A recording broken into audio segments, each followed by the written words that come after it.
What is going on, everybody? We are live, live, live. Thank you for being here.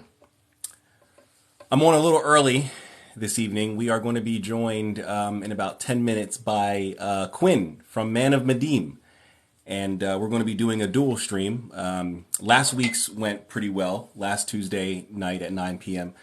So I think we might make this a weekly thing where he and I will go live together to discuss occultism, esotericism, mysticism, all things magic, witchcraft, sorcery, whatever.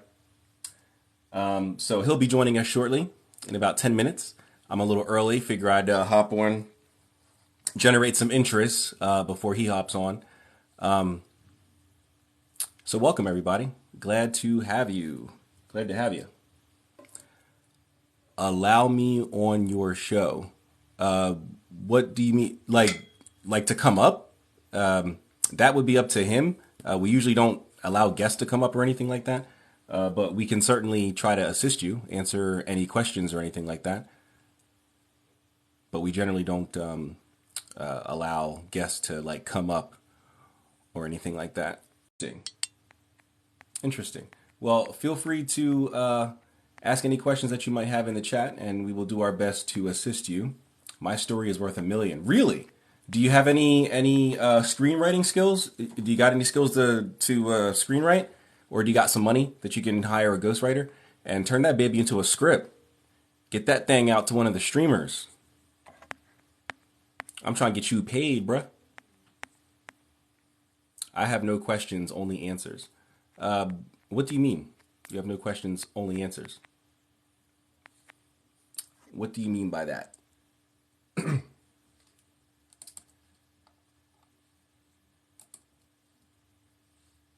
me move this over here. There we go. And yes, ask a question. I think you got that backwards. I'm not asking any questions. Are you a fan of Succession? Yes, I am. Yes, I am. I saw the season 4 premiere. I mean, phenomenal show. I mean, I'm actually, I like Shiv and her husband. Or are they still? I mean, I guess they're still married. I'm trying to remember, like, what went down with them? Like, why are they like not in love no more? Like, what happened? I totally forgot. I think I need to go back and watch like season 2 and season 3. But yes, I love Succession. Is that his name, Tom? There he is. There he is. Man of Madim. Welcome, brother. Hey, how's it going? What's going on? Nothing much. What happened to my background here? Yeah, it always does. Oh, speaking of backgrounds, let me show you guys my new background. I got the Mystical Rebel like logo. Oh, hell yeah. It's So dope. I'll be using that in a lot of my live streams rather than the Santa Muerte. But she's hanging up over there. Hell yeah. Let me go ahead and just get rid of this background because I'd rather it be nothing than some little town in Italy. All right. Let me retry this. Oh, no. He left. And I'm crooked. All right, he'll come back. How do I guys, how do I there we go. There we go. Now there we go. Now make it big. There we go. There we go. I feel like an old man who just figured out how to work a computer. There we go. Got it. Boom, baby. All right. He'll be back in just a moment. I think he's trying to get his. There he is. There he is. How's it going? I'm doing well, man. How was your day? Oh, it's all right. Can't complain. Good.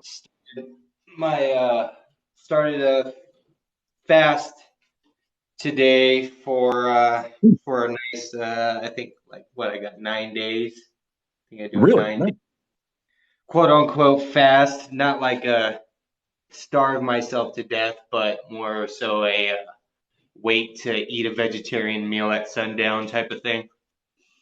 Is this for any magical or spiritual purposes, or is this for like health or? No, it's for a evocation that I'll be doing the 6th of April. So Okay. next Thursday, I believe. Nice, dude. I love it. I love Yeah, it. excited. So Um, I've been preparing for that. awesome, dude. Before you hopped on, I was giving the audience a bit of a rundown of what we're going to be doing this evening. Going to be having a dual live stream where we're going to cover some topics dealing with occultism, esotericism, mysticism, and then, per usual, we'll do a Q&A. So I was just explaining that to the audience here. Um, have you heard about the connections between Catholicism and witchcraft? Of course, yes, indeed. Tom told their dad that his kids were going to block the sale of the company.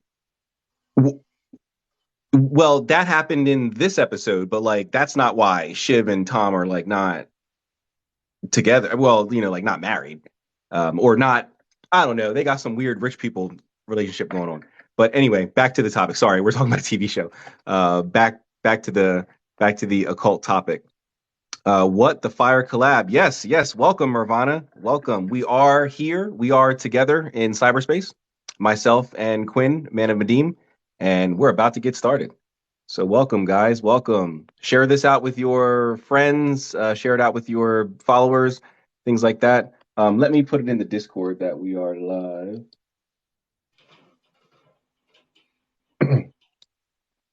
Uh,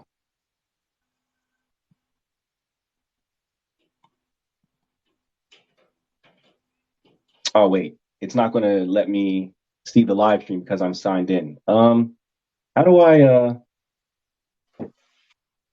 I'll just do it like this. There we go.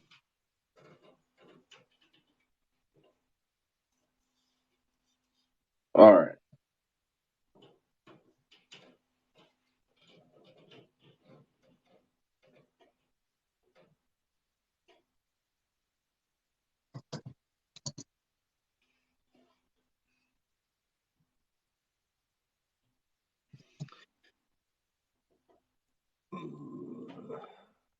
All right.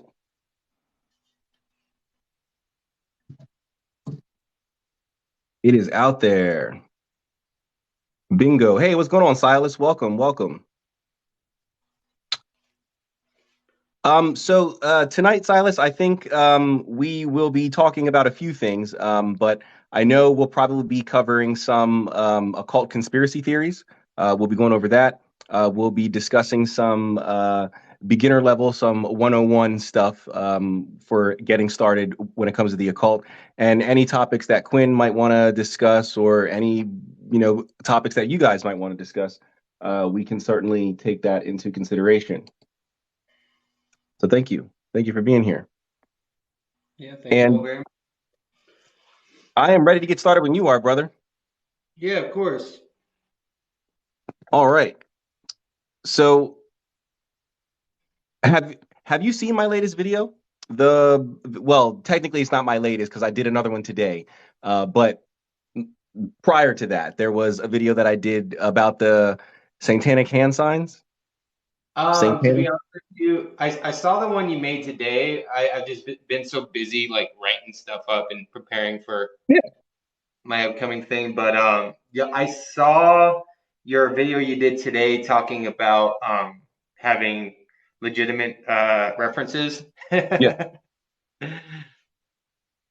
Yeah, if you look at the comment that video is referencing, it comes from the video that I'm actually talking about, which is where there's this guy, and it's got millions of views, where it's like a caption video, and it's like point of view when celebrities just casually throw in hand signs, and he's like pretending to be a celebrity at like a photo shoot or something like that. He's like, laughing and pointing at people, waving, and then he just, does a little hand sign. Then he's laughing and pointing and waving at people. Then he does another hand sign. And so I made a video asking if, anybody can provide any sort of non-conspiratorial sources, right? And so not some guy on YouTube, not God's son on YouTube or Christ follower or something like that. Nobody on YouTube, nobody on Facebook Watch, nobody on TikTok. Do we have any anthropological, archaeological, or otherwise academic sources? And do you know what I got out of the 70 something comments that are on that video? Not one person was able to provide a non-conspiratorial source. Everyone did exactly what I asked the opposite of. They all gave me YouTube videos like, oh, go watch, Noah's kid on YouTube and he'll explain it all to you, or the standard do your own research type of a thing, right? So I'm not surprised. sorry. I'm not surprised. Well, yeah, yeah. So I don't understand where people get like where is the connection between this or this or this or any of the other or this or any of the other hand signs that are supposedly demonic and evil. I wonder how are people relating it to Satan? Where are they getting its satanic from? And no one can answer that question. It just is satanic, right? But that's not logical. It not just is satanic. What makes it satanic? No one's Yeah, able to. it's so funny how everyone's always caught up on the satanic stuff too. Yeah, which I don't understand. I made a point in my live stream the other day where um in the 70s and the 80s where like every rock star and their mother was on stage doing all kinds of occult nonsense, and no one said anything about that. There was no Illuminati talk. There was no, oh, they sold their soul. Everyone was, oh, they're so creative. Look at Ozzy Osbourne up there biting off the heads of bats and birds. Oh, that's so creative. Wow, what an artist. What a guy. Right. But a Yeah, rapper goes up on stage and they, put up a sign or they're dancing with the snake. For some reason, that's devil worship. And I want yeah. to know where that intersection is. I don't, unless you're coming purely from a Christian perspective, and then in that case, anything outside of God is evil. I don't understand where the connection is. I don't get it. It's just a lot of misinformation that's peddled on these social media platforms, and a lot of this misinformation is peddled in a way to where like they have all these buzzwords, and all of these controversial topics that automatically entice people. So if it has something to do with the government's the reason why you're living like the way you are, the reason why you're struggling and so forth. So they kind of hold on to that and start, oh yeah, it is the government, and then that just kind of leads them down the rabbit hole to have this scapegoat. Is like I'm not saying that the government isn't a bit, you know, a problem, Right. but they just kind of take that and run with it. And Oh yeah. then along with that, then you have like every single conspiracy documentary you see is going to have Crowley in it, and Yeah, yes. and before you know it, and it Crowley, oh, he called himself the Beast and 666 and all this stuff, and there's no real discernment with it. They just run with it, and Hmm. the sources they choose to back this up, it just echoes what they believe, Yeah. and if and think about it, like when you have a reason for why everything is so hard. And then if someone was to come and show you some real proof like that, no, that's not why things are hard. Things are hard because the way you live your life or something like that, they can't point their finger anymore. Then, all of a sudden their whole premise is just shot. Yeah. So they like to live within that echo chamber where it's just constantly being fed the same stuff. Everyone agrees with everything that that has to do with the same concepts and topics and controversy and conspiracy and so forth. And it's something that you could go down a rabbit hole on. It could keep going because it's not like rooted in anything real. So Hmm. you, there's no legitimacy to it.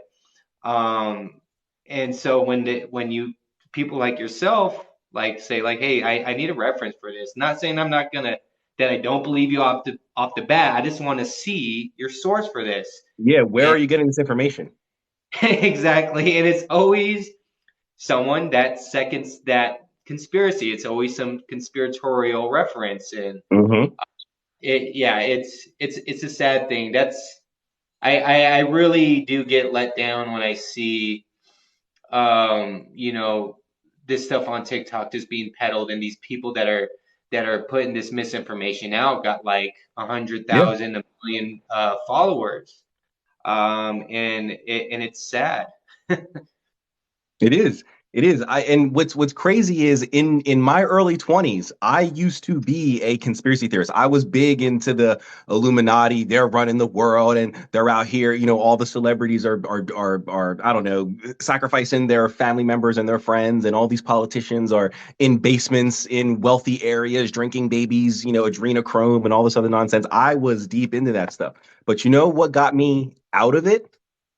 Going deeper into occultism, because that's what they try to connect it to, right? And I'm thinking, well, wait a minute, I'm a witch and I've never heard of any of this stuff. So that's how I got super deep into Western esotericism, because I would follow the breadcrumbs. I'd be like, okay, these people are making claims, so let me follow it back. Okay, so this guy says it goes back to Crowley, and then the guy who says it goes back to Crowley says that it goes back to Egypt, and then that guy says it goes. So I follow those breadcrumbs back and try to see if there's any sort of validity to it. And what I end up finding out is that somebody half read one page in one occult book, didn't understand it, and thinks that they've been given some sort of revelation, and they go and repeat this half-ass information that they think that they got. That's 99% of the time what it ended up being. When I Yeah, would go deep into the rabbit hole and actually study Satanism, come to find out Satanists don't say anything about killing anybody, eating any babies,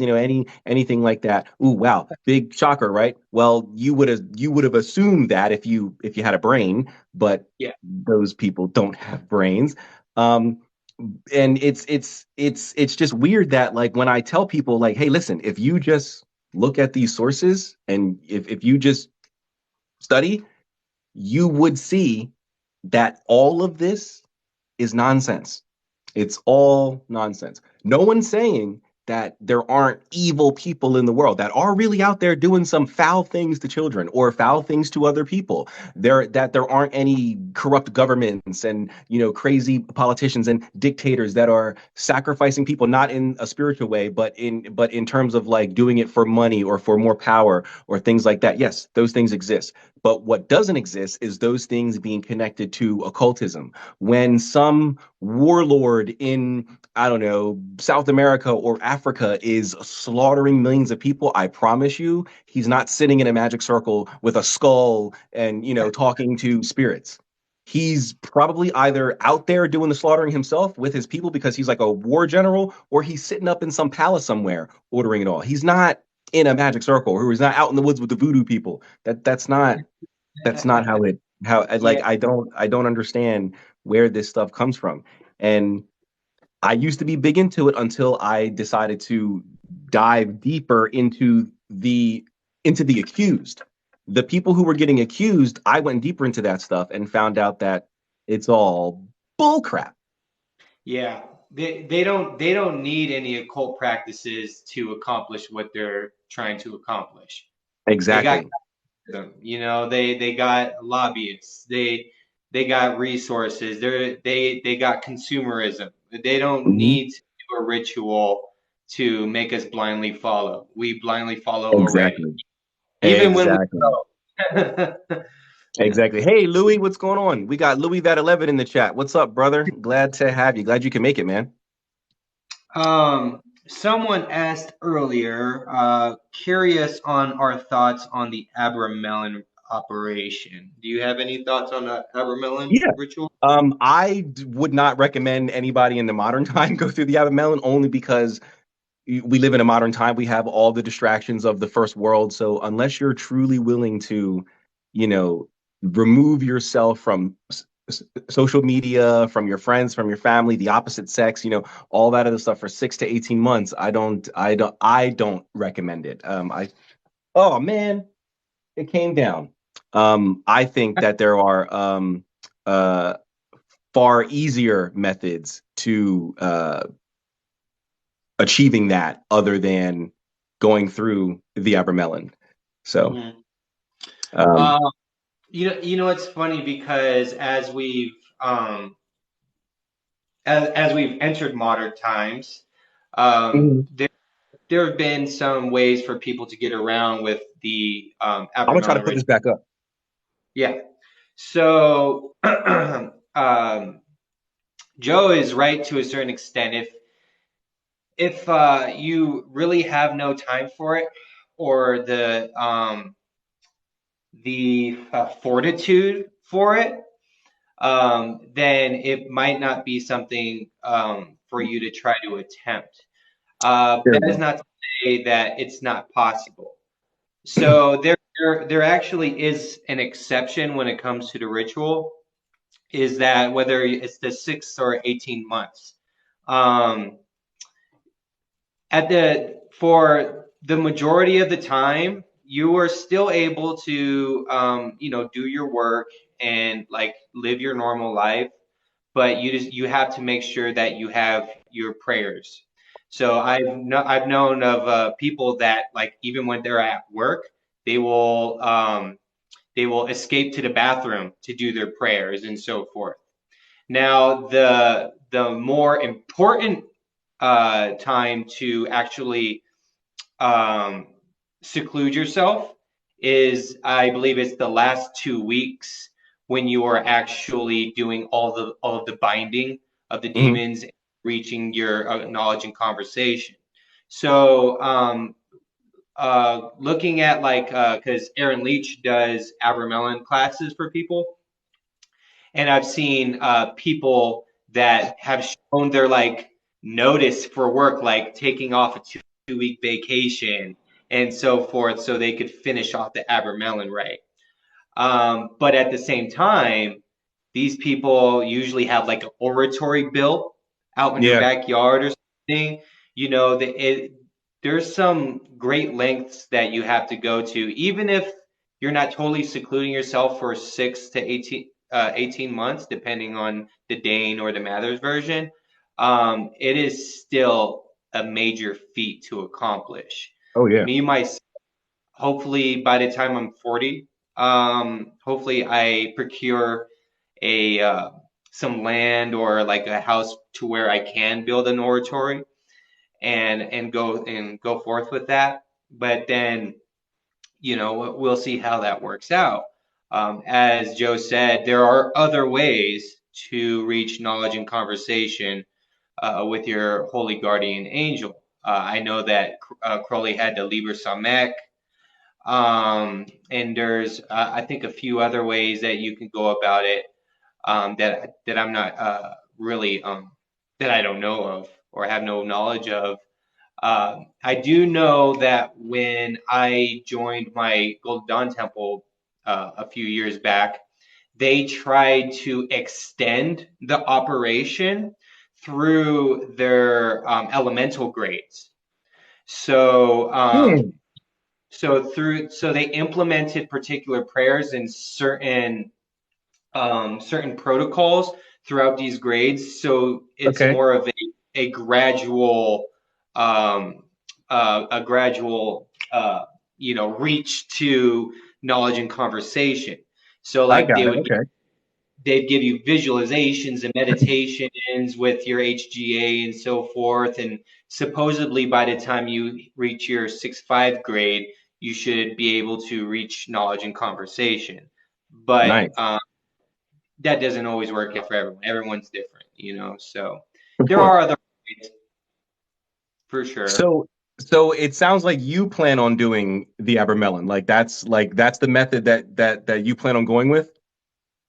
Yeah, I plan. That is like kind of like a lofty goal that I have. Okay. It's one of the first grimoires that I like took notes on, and I guess I could say that right now my practice has a lot to do with my training for that, like Hmm. going through fasts and learning how to work with spirits and so forth, and this ritual structure and things like that, and discipline when it comes to fasting and praying and all that. I'm hoping that this is readying me and preparing me for a time when, like, say, the spirits do provide me with a backyard. Is like, hey, this is big enough to build an oratory, or like, hey, you can Yeah, use a garage or so forth. So it's up there, it's up in the ether, just chilling. Like, hopefully I can reach it, but I'll that's aim awesome, for, dude. but we'll see. That's awesome, man. Good luck. And that's a awesome goal to have. Yeah, yeah, it's something else, that's for sure. Thank you, Alicia. Thank you very much. I appreciate you being here. Someone asked, "What's with the satanic symbols in popular culture?" Well, that's easy. Marketing. Where were these symbols back? And so we're talking specifically for music. Where were these symbols back when people were actually buying albums, right? I don't remember. I mean, not that I'm, a Gen Zer, I mean, excuse me, a Gen Xer or a boomer or anything. But I don't recall in modern times anybody saying anything about people from the 80s, the 90s, anything like that. It's all modern day celebrities for the most part. Where were all the accusations back in the 90s where people had to actually buy albums and artists didn't have to, consistently stay on our algorithms and on the timeline? It wasn't there. It's only now where people aren't buying music. We're all paying $10 a month to Spotify, or in my case, YouTube Music or Amazon or whatever, or you're pirating it, right? So you're either stealing it or you're giving artists 0.0000001% of what a song is actually worth. So yeah, they need to do things to stay in the algorithm. Some people are cool with being messy in their relationships, and that's how they stay in the media. Other people, like Kanye, will just say random things, and that will get them in the media. Other people like to play around with the spiritual stuff, and I promise you, all the celebrities that you see making all the signs and in their videos, they got all the evil implements and all the whatevers. I promise you, when they got married, if it wasn't outside somewhere like on a beach, it was in a church.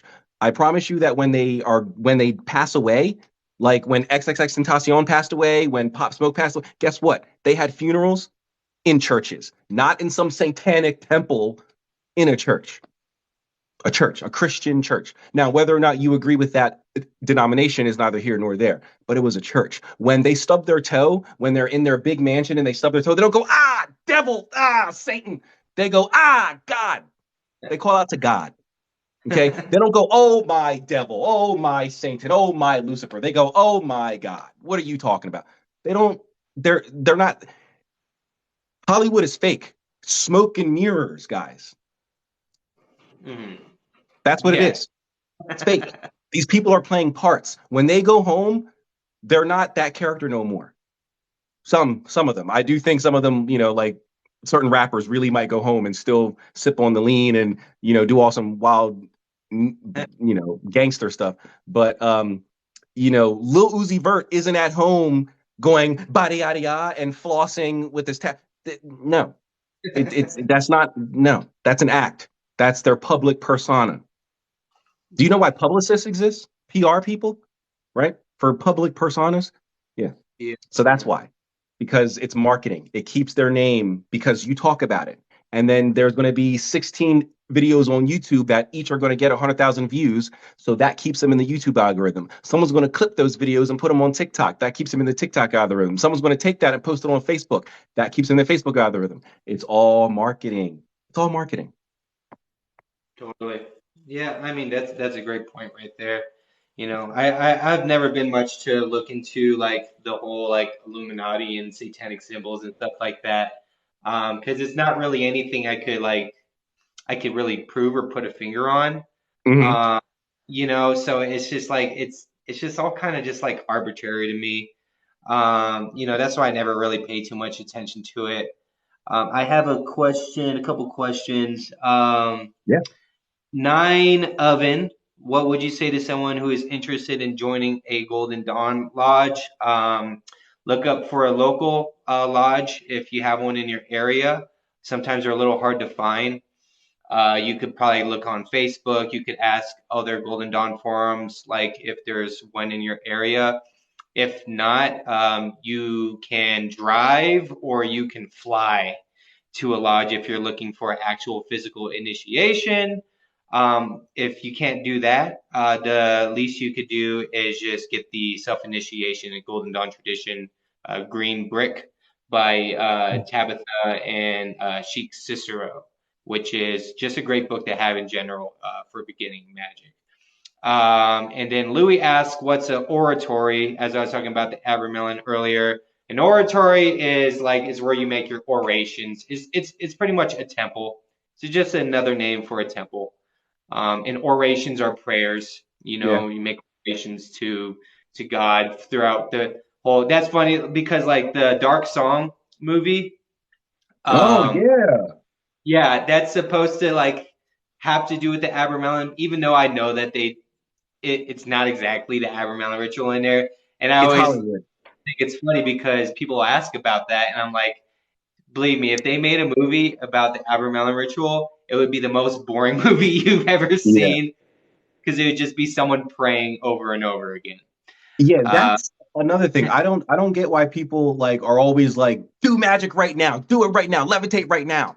I'm like, bro, that's like if I did magic right now, you would not be impressed because you're not going to see anything crazy. You're going to see a guy walking in circles, tracing things out in the air, and saying words. That's all you're going to see. You're not going to see much of anything. But sorry. Continue. yeah, no, that's all I had to say. It's just funny how people always bring up that movie, and it's like, no, this whole magic stuff, it's pretty boring. Like, if someone was to watch me do if they were to watch my next evocation, because people are like, oh, film it and stuff, and it's just like, it's just gonna be me like praying a whole bunch. Yeah. Like, even the conjurations, there's so many prayers, and when I get to the conjurations, you're probably not gonna even notice it. Like it's just a whole lot of me praying and reciting words and words and words and words. It might look dark and spooky, but to the uninitiated, it'd be very boring. The Yeah. effect, the results come into fruition later. You know. Um, but yeah. Yeah, I if people want to see a good view, I mean, I don't really care for the author and him, but if people want to see a good look on what an evocation would look like, back in the 80s or maybe early 90s, Carl Poke Runyon, who runs the Temple of Astarte, he used to film his Secrets of Solomon's Temple or something like that, and he would Mhm. film it. But it is edited with special effects, but it's supposed to show you what an evocation is supposed to look like. And so he'll go through, the setup and you'll see the temple and he'll do all the evoca or the conjurations. And then in his mirror, the spirit does appear, but it's not obviously it's an actress playing the spirit and it's edited in there. But it's supposed to give you like a good representation of what you're kind of supposed to see when you're the one doing it. So yeah, that's the best that anybody could probably hope for. I was actually just talking about that saying, "The Secrets of Solomon" with Pope Runyon. I was just talking about that on my live yesterday, actually, and a few people were like, Wow. "Oh, what is this?" You can find it on Amazon Prime here in America, Yeah. and yeah, it's a pretty fun. It's fun to watch. He is a bit modern. He does like inject some like lodge magic into there for sure, and some tarot path working and so forth. But he has pioneered when it comes to like modern Solomonic magic and implementing like the Black Mirror Yeah. and elevating the triangle and so forth. So yeah, Pope Runyon, he is for sure a magical idol. Oh yeah. Oh yeah. Definitely. Hermitry says, is there a group out there that worships Moloch? I've been hearing about the Molochians. Your thoughts? I mean, there's 8 billion people in the world. I'm sure somebody out there might worship Moloch. but I'm not aware of any like modern day occult groups that worship Moloch or call themselves Malachians. I've never even heard of that. Have you heard anything like that, Quinn? I mean, there are people I know that like kind of make a big deal about it, because of the whole like occult scare that's been going on with Hollywood and so forth. Yeah. Um, but I was watching something with my wife the other day, and they were trying to connect Moloch and Saturn, and then like the big cube that like they pray to in Israel, and things like, or is it Saudi Arabia. yeah, Saudi Arabia, Yeah, and the so Muslims do the Hajj and they go yeah, around the. and they try to connect it to that, and it's like, so then I was like, wait, and so if you look up Moloch, it's really a corruption of the word Malek, which means king. So it's, if it's a god or if it was just something that we took as the name of a god, but it is really just a corrupted word for king, and it was used in the context of someone superior or so forth. It's something, one of those things I think that got lost in translation and built up so much momentum, and snowballed into something more than it really is. You Yeah. know, but I don't doubt it that there's people out there that have, carried it so far that it now has become some type of psychosomatic, you know, uh, what's it called? The pill that's not really has anything in it.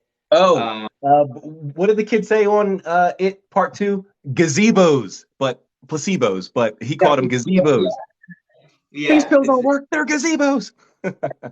Moloch might just be a placebo. Well, they did the same thing with Mammon, right? Mammon is supposed to be this, one of the fallen angels and all this other stuff. But if we look at the etymology of his name, it could either mean money or it could mean sustenance, because there's verses in the Bible that talk about Mammon coming out of heaven to provide, food and things like that. So somewhere along the line, it became a demon that represented greed and avarice and all this other stuff. So Yeah, it's hard. It's hard to trace a lot of that stuff. There's just so much correct. Those Christians really didn't know as much Hebrew as we would have liked them to. Kanye exposed a ton of information on the system and then disappeared, and there's a clone of him. So why not just kill him? Wouldn't I mean that would have been a lot easier. And artists are worth a lot more dead than they are alive. He's not making any new music for the most part. So I mean it would have been a lot easier just to kill him, and probably a lot cheaper and a lot less of a headache. But also here's why I don't believe that they're out here cloning anybody like on the regular. Yes, are there scientists in certain labs that are attempting to do cloning? Yes, but on some mass scale where they're out here cloning politicians and celebrities now, they can't even get the Wi-Fi right. My Xbox Series X, all every time I'm playing Fortnite, Overwatch, Daisy, and what other game do I play online a lot? I don't know, but there's always up in the left hand corner. I always get that little, oop, you got the weak Wi-Fi, you got the weak Wi-Fi, so you can't get my Wi-Fi right. But you want me to believe that they got clones out here? They're perfectly clone, 100% clone of somebody? No, no. Elon Musk can't even get 100% no crash Teslas out here. But yet But clones work? No, I don't think so. I don't think you know so. what the Spaceships are argument would blowing up be? every other day, but clones You, work? you know what their argument would be? It's like, well, we just don't know they have that technology. Come on. Come Yeah, on. They would, if especially here in America. I can't speak for, communist China or India or anything like that, but here in America, if they had that kind of technology, they would want the public to know about it so that way we could buy it from them and they could keep milking us. That's just another thing to keep us under control, to keep us spending money on and making them wealthier and wealthier and wealthier because people will buy it. If you could clone yourself, do you know kids wouldn't want to go to school, people wouldn't want to go to work. Cloning would be big business. Huge business. You mean to tell me I can clone myself to sit here and do this with you guys while the real me is out running around all over town, doing whatever? Why not? Cloning would be big business, huge business. But yet, so that's my issue with cloning. They can't get something as simple as Wi-Fi right, right? But I still have emails that fail to send. How? How is that in email? Something that came out in 1992? You still can't perfect it? No, they can't perfect it. But yet Yeah, clones work? No, I don't there, know. there's some things that I don't even entertain anymore. You know. Yeah, yeah, I'm not a fan. But let's kind of shift it in the conspiracy realm to um so do you know of any connection between occultism and UFOs and sightings of UFOs? Do you know anything about that connection? Well, there's that. What is it? I know Alan T. Greenfield. Yes. Um, and the Yep. what the decipher the euphonauts, and Yep. that's a big thing. Like my wife is really into that. She really loves that stuff. Okay. Um, and I know there's some connection there. Uh, when we were talking about it the other night, they're trying to use like different like English gematria for is part of the cipher. Cypher, yeah. When like I even said right then and there, like English gematria, I don't know. There's a reason why Hebrew, why gematria is Hebrew, and you Hmm. use it for Greek as well because the numbers and the letters coincide, but English isn't really built like that. So right off the bat, I was like, I don't know about that. I'm not going to say it's fake or anything, but I have my doubts when she brought that up. But when it comes to the occult and aliens, it's really hard to say. Like I can't, I'm not going to deny the fact that when it comes to the spirit realm and then like extraterrestrials, that I'm sure that there is some correlation between them. You Okay. know, if they if if there is a correlate, if they're actually out there, then I'm sure that they have the technology to be able to work with the spirit realm, unless um I think so because it's a wide expressed theory that aliens are able to talk through like telekinesis and reach us through consciousness and things like that. And if that is the medium through which we channel interactions with the spirit realm, then I mean it would be kind of obvious that yeah, they should be able to communicate with spirits and so forth. Are the spirits we communicate with interdimensional aliens? Possibly. I don't know. When it comes to that type of speculation, I'm kind of agnostic about it. I Same, yeah. can't prove it wrong, can't prove it right. I'm at the point in my practice where I'm like, if it is, it is. If it isn't, it isn't. But guess what? I got my results, so that's Yeah. really what matters.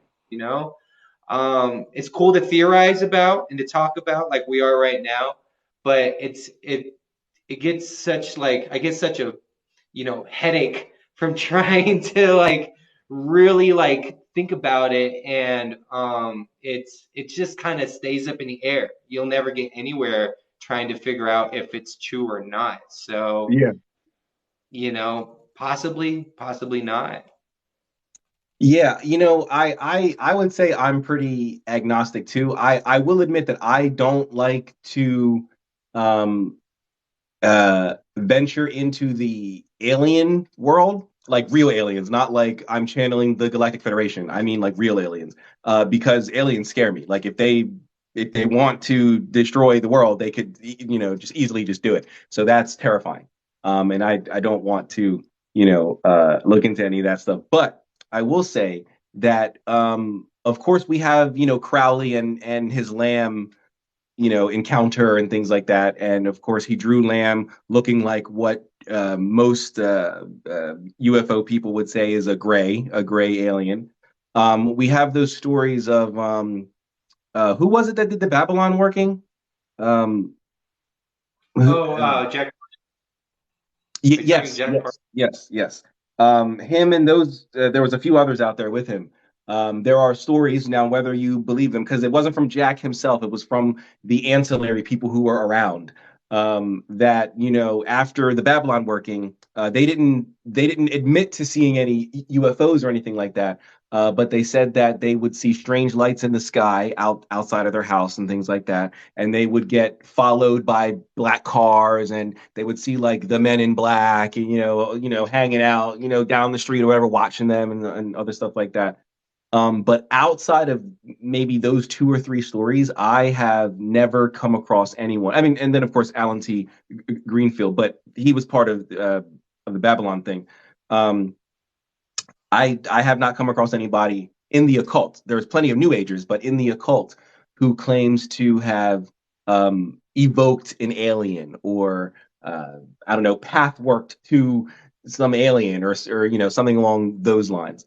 I've never come across someone in the occult who says that they did an evocation and then they saw strange lights, or they had a visit by the Men in Black, or they were being followed by black cars. And in today's society, especially with my age and younger, if that stuff is happening, it's getting documented on our phones and it's being uploaded to social media. So there would be a million and one pieces of evidence if that kind of thing was happening, but it's not. So for me, that's enough evidence to maybe say that there is no connection between occultism and UFOs or aliens or anything like that. But of course, I'm always open to being wrong. Um, but yeah, I feel like if aliens do exist, and statistically they probably do, um, they're separate from spirits. They are a separate entity altogether. They are their own thing, and spirits are their own thing. So yeah, that's Yeah, that's probably where I would land with it. I think I could agree with that for sure. Maybe it's possible that they've just harnessed the forces that we try to that we try to interact with in magic. They've just that extraterrestrials have just harnessed it and they know how to use it efficiently. Hmm. Um, yeah. In the end, ultimately, I think that yeah, the spirits and so forth and the way that magic works. The mechanisms of it are just part of the incorporeal mechanics of the cosmos. We are just kind of dabbling in it, even the best magicians, but extraterrestrials, if they are out there, they just know how to really harness it and use it. Yeah. But are they the spirits? I think I could agree with you that no, they're not. They're just a little better at magic than us, possibly. So we got an interesting question for us both here from Little Lux 1111. She says, "Hey guys, which spirit was your first conjuration?" I'll let you take that first, and then I'll give mine. My first the spirit that I first conjured was Gutsion. Um, and I usually What was don't his name? say Gutsion or Guison, Oh, but okay. I know who you're talking about. Guison, yeah. But the in John R. King's Imperial Arts, he actually it's one of the Ooh, spirits that he conjured and evoked, and I he remember gives Imperial the Arts. yeah, he gives the pronunciation of the name as Gutsion. So that's what I ended up using in my conjuration. And my next one, I will not say. I have a weird thing about saying the names. Is the 70th spirit. So if you want, you can go Hmm. ahead and look up the 70th spirit. So Yeah, I don't know them off the top of my head, but that's cool. Awesome, dude. Yeah, my first spirit that I ever conjured or worked with, I guess, would have been the elementals, specifically the sylphs or slips, however you say it. The spirits of the air. They were the first ones. My first spirit training was working with spirits of the air to help with memory and thought and things like that. So I worked with the spirits of the air for 8 months before they let me move on to Earth. So yeah, that was my first sort of spirit work was with the elementals, specifically the air elementals. Peralta, I believe, is the king of the sylphs. Peralta is the name that's the like name that Isn't that we're the water one? And isn't air Nikisa or Nick? Oh wait, no, no, no. Sorry, I got them backwards. Sorry, I had them flipped around. Yes, yeah, you're all right. Nixa, Peralta. Nixa. It's a weird. I think it's Yeah, Nixa is the water, yeah. I don't know how to pronounce it. Nixa, Nixa. and of course Jin is fire, and then Fire. Go is God, earth. yeah. Yeah, Gob Go. Yeah, Yeah, I think. that was and so the funny thing about working with um the earth elementals is whenever I would evoke Gob, he didn't come with other elementals. He came with other like he didn't come with other earth elementals. He came with other like nature bound spirits, if that makes sense. So not like Genius Loki, but like land wights and things like that. He always appeared with goblins, and he introduced me to something known as the clapper and the chappie, which are things that are used to stir goblins and get them to like corral. And then you can sort of use them as familiars. So God introduced me to goblins and working with them through the earth element. So that was very interesting. Um, Yeah, I'm sure etymologically and culturally, gnomes themselves have roots and origins in goblins and oh yeah, of or course. who first that I'm sure they all come from the similar source. Oh yeah, all of them. Elves, goblins, ogres. Yeah, they all come from the same general mythology. Of course, different regions of the world would call them different things, but they're all essentially the same thing. Um, Hmm. Sorry, I came in late. Does KNC happen between Venus and Sol on the Tree of Life? I cannot answer that question. I don't walk the tree. I'm a hermeticist, so I ascend the spheres, but maybe Quinn might have an answer.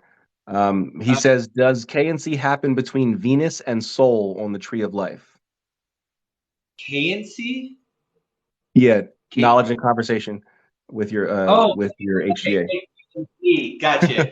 Knowledge and conversation between Venus and so I mean, so you're talking about Venus, which the sphere is Netzach, and then you go to Sol, which is Tiferet, and Tiferet is where you gain your knowledge and conversation. So yeah, to a certain extent, when you're ascending the tree, if you're going by the lightning bolt, you are going from Malkuta Yasad to Hud to Netzach And that's the best to. way to do it, right? That's the best way to, like the lightning bolt zigzaggy way.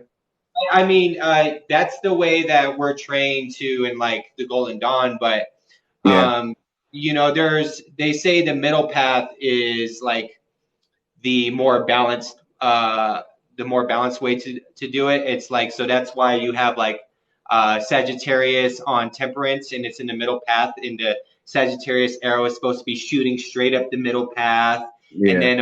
then above Tiferet you have the High Priestess, and on that path you have Gimel, which means camel. So that's another ride up straight up to Keter, but and through Dot or Da'at.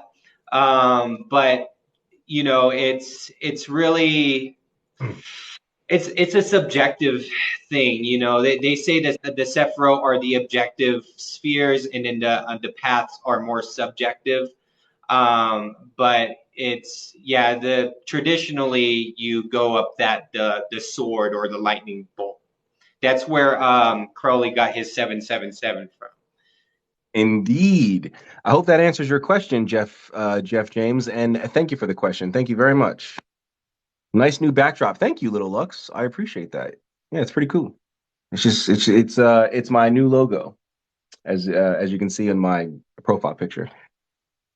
Hail the light, love and light.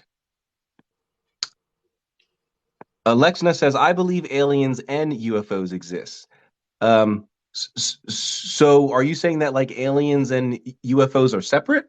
Because I thought aliens ride in the UFOs. I mean, well, okay, I guess technically they are separate. UFOs are ships, right? And the aliens are in them, I supposedly mean, flying I around. mean, Or technically, did you mean aliens and spirits are different? Maybe you meant that. anything unidentified and it's flying is a UFO. Yeah, oh yeah, yeah. What's the new name? UAP, uh, unidentified aerial phenomenon. Like yeah, there you go. Yeah, that sounds about right. the Dogon story of life coming from the star Sirius is interesting. The Dogon, is that like a group of like people, like a tribe, or a like a certain culture? What is Hermeticism's view on the nature of evil? It would be the lack of good. Um, Evil doesn't technically exist on its own, like as its own force type of a thing. It's simply not having goodness. Um, so yeah, that's probably the best way to ball that up.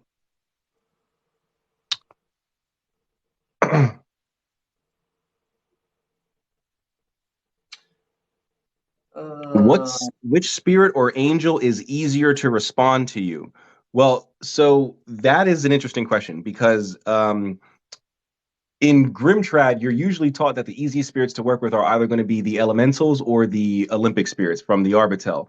But in most other cultures, it's taught that the spirits that are easiest to contact are the ones that are closest to you, and that's what I was taught. So that would be like your ancestors. That would be your holy guardian angel. Once you've achieved K and C, he's extremely, or they are extremely easy to get in touch with after that. So that's what I would say, the spirits that are closest to you. But if you mean from like an evocation perspective, then I would go back to my former point. Either the elementals or the Olympic spirits would probably be the easiest to uh, command. And then maybe the aerial spirits after that, which is different from spirits of the air. And then it would just go down the list from there. I don't know if you have a different opinion, Quinn. I mean, you pretty much hit it there. Like ancestors, even though that wasn't the my ancestors weren't the first thing I tried to work with. Yeah, Those were same. really what I got led to. But yeah, it's general consensus amongst the ceremonial and grimoire traditions that your elementals and the Olympic spirits are usually the easiest to command or to interact with. Honestly, so far I've learned that um, the goetic spirits aren't hard to interact with, but you just kind of got to have some protocols in place because they tend to be a little bit more raw and Yeah. um, and caustic, I guess you could say. Mm-hmm. 100%. I always I like to like angels and demons. I like to compare it to like what is sodium chlorate? Is that the poisonous part of salt? When you uh, um, when you destructure the molecule structure of I salt? have Uh, no idea. yeah, like sodium by itself is like poisonous, but once you add a molecule to it, then it becomes salt that we know of. I'm not a scientist, Okay. but I like to look at angels as salt, like they're the more refined version, and then when you pull them apart, then you have the more caustic and poisonous part, and that is your goetic spirits. I can definitely see that. I can definitely see that. I have not evoked a Goetic spirit or a demon or whatever you want to call them in years. Everyone knows that lately my work has been purely my ancestors, the planetary spirits, and the fixed stars. And I mean, other than my servitor, who I work with daily. But uh, I, hmm, how do I want even to? even even when it comes to planetary spirits, because you have your of course your archangels, your angels, you have your intelligences, and then you Yeah, have the spirits of the planet, and the spirits of the planets as well tend to be a little bit more raw. yeah. So Oh, yeah.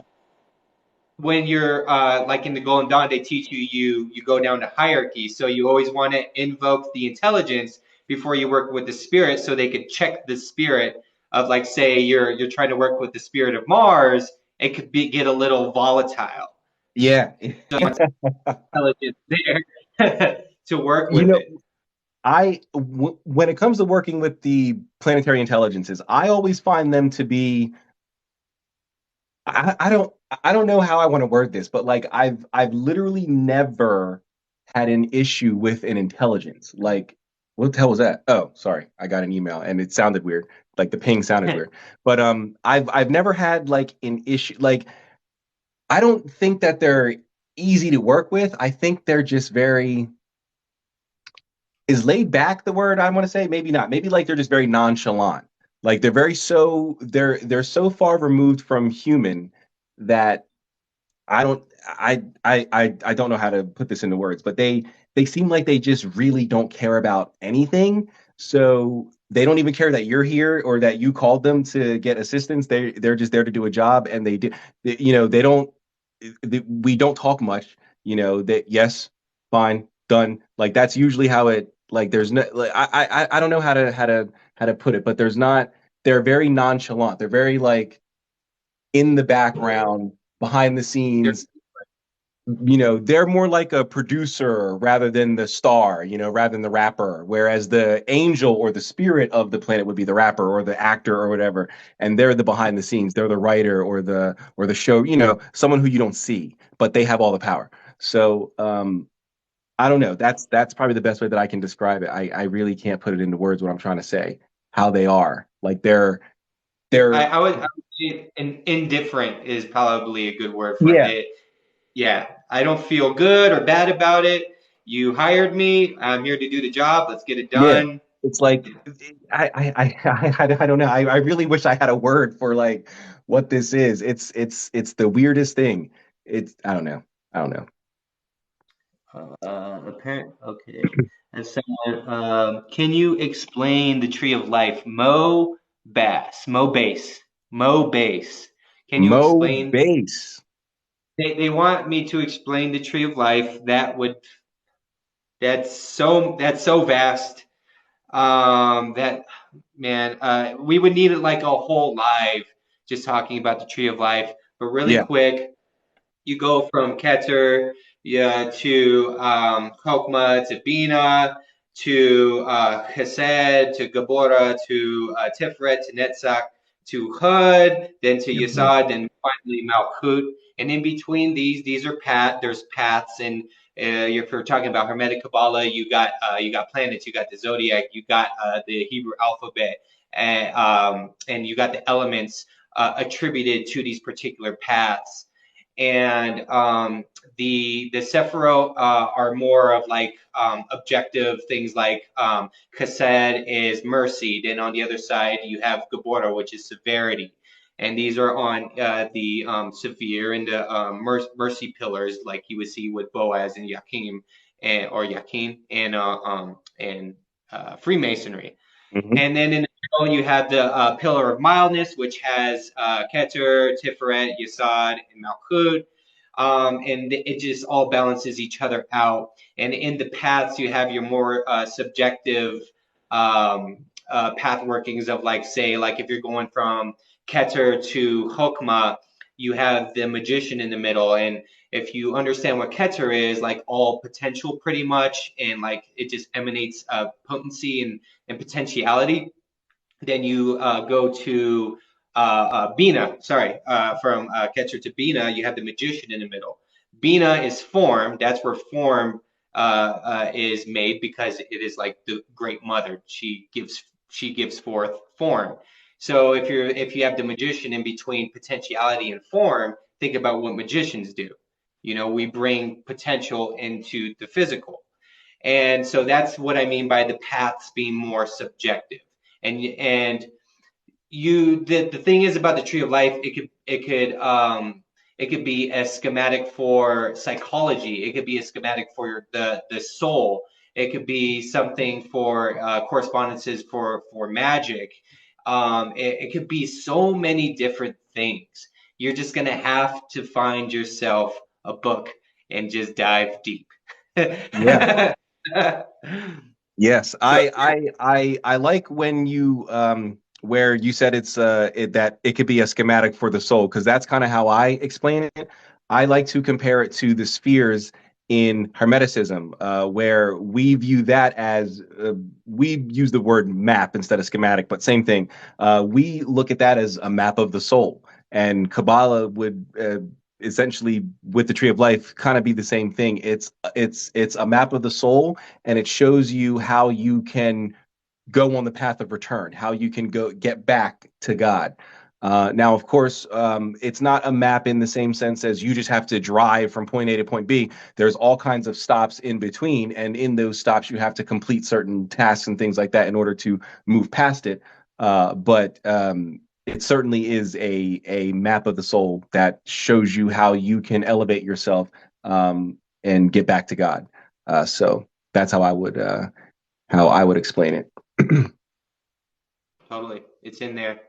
Like there's a famous meme of just showing Crowley putting his hand on top of the Tree of Life and kind of acting like a used car salesman, and like you could fit the whole family in this thing, and it's pretty much saying that it's like, yeah, the Tree of Life is just the Golden Dawn, and when it comes to Hermetic Kabbalah, it's like it just becomes like Dion Fortune calls it a filing cabinet. You know, you could Hmm. just so many different correspondences, associations, and diagrams into it, and it just you find a way to make it fit because it's just malleable like that.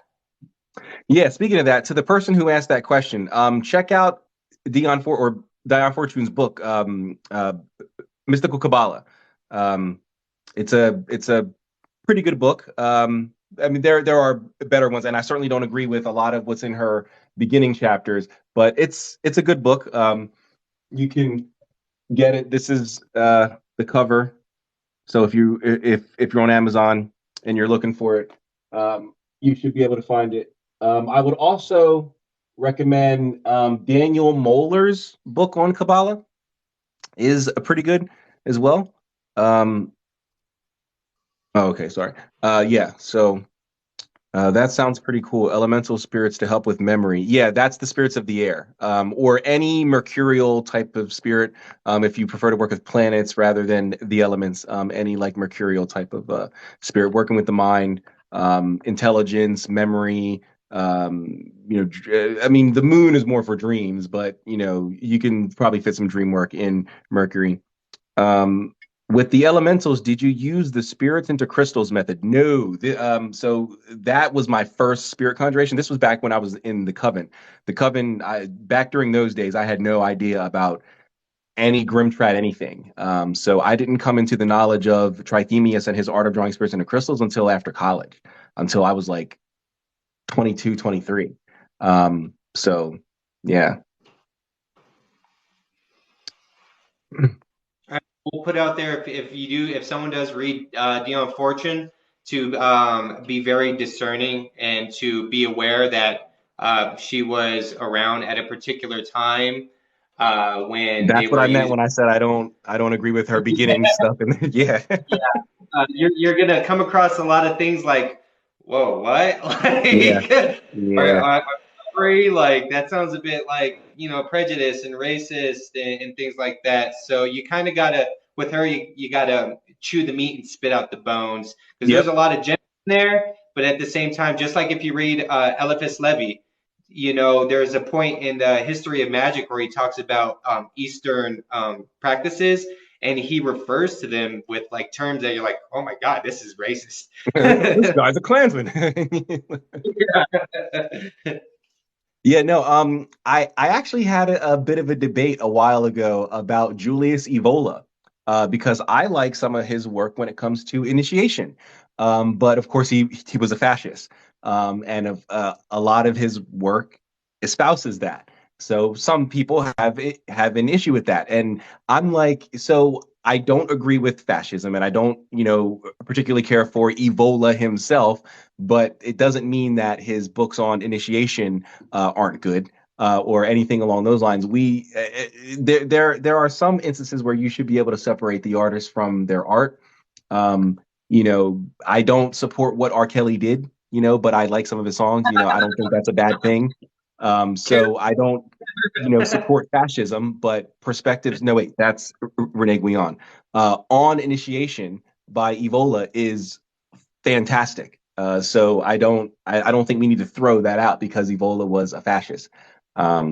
So same thing with Fortune, same thing with Levy, same thing with, you know, uh, a bunch of other authors and things out there. So Very much are so. nymphs attracted to almonds and colored candles? By nymphs, do you mean like the water elementals? The undines? Is that what you're trying to? Or they What do you mean say by nymphs? Yeah, nymphs, nymphs. like Yeah, nymphs. Nymphs.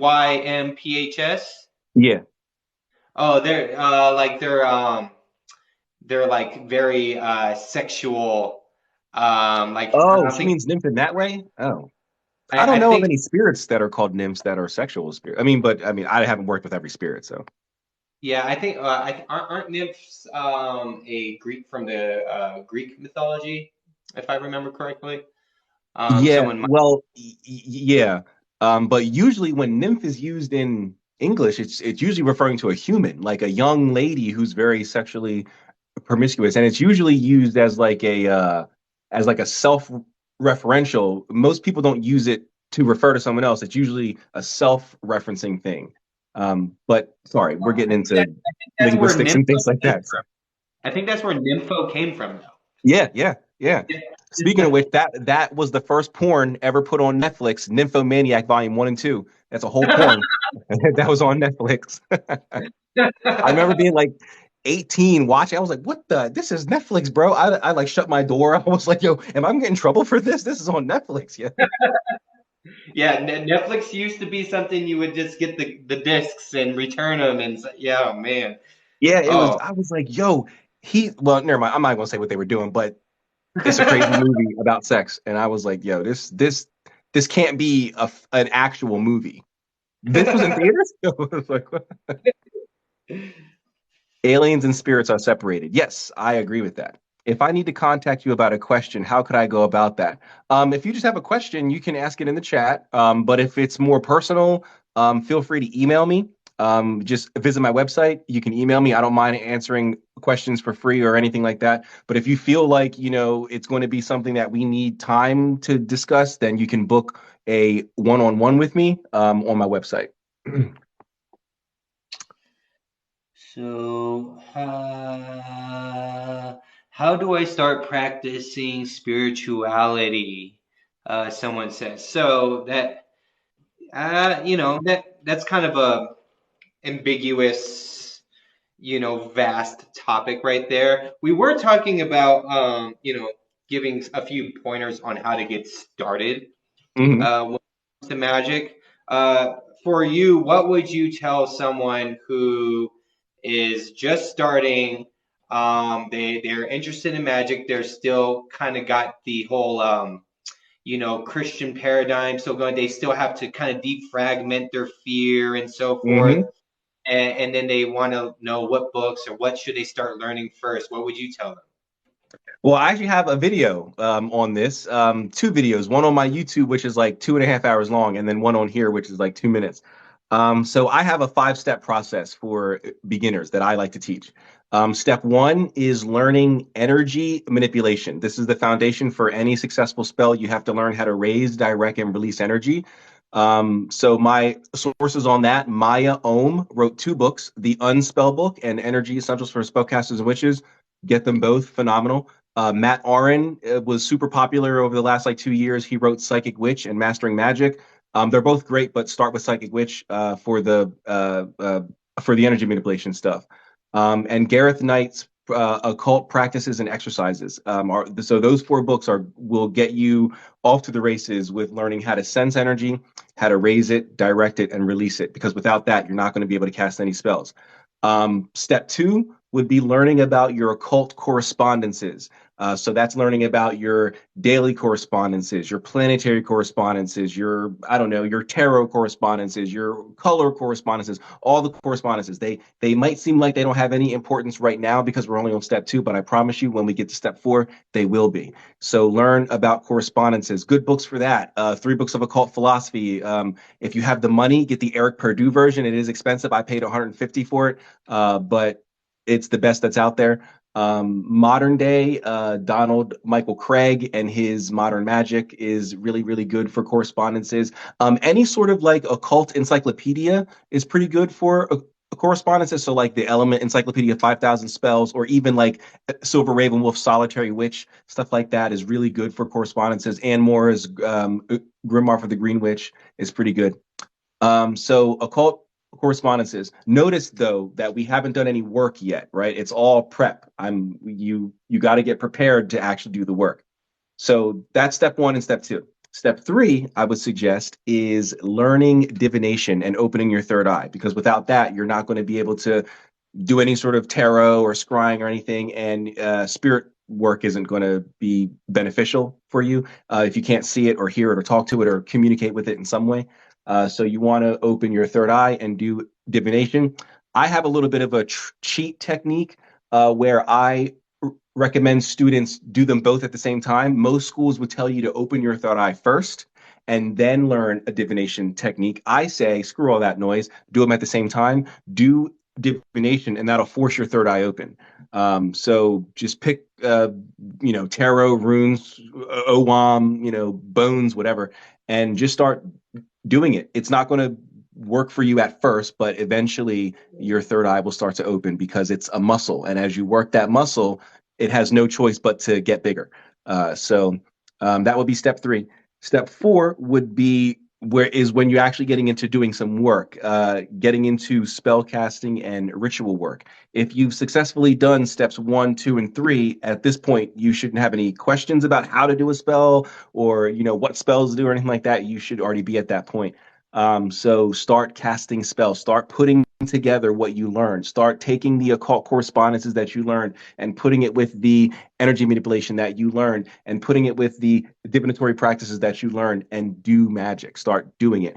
And then cap it all off with step 5, spirit work. So learning about, the various spirit classes that are out there: angels, demons, planetary spirits, planetary intelligences, elementals, aerials, sphericals, zodiacals, zonar, all of them. Just learn about them. Get as many catalogs as you can, read as many experiences from other magicians and practitioners as you can, and then do the work. So that's my 5-step process for anybody wanting to get involved in magic. So to recap, step 1, energy manipulation. Step 2, occult correspondences. Step 3, open third eye divination. Step 4, spell casting and ritual work. Step 5, spirit work. If you want a deeper explanation on that, on my YouTube channel, I have a 2.5-hour video where I literally go deep into each one of those.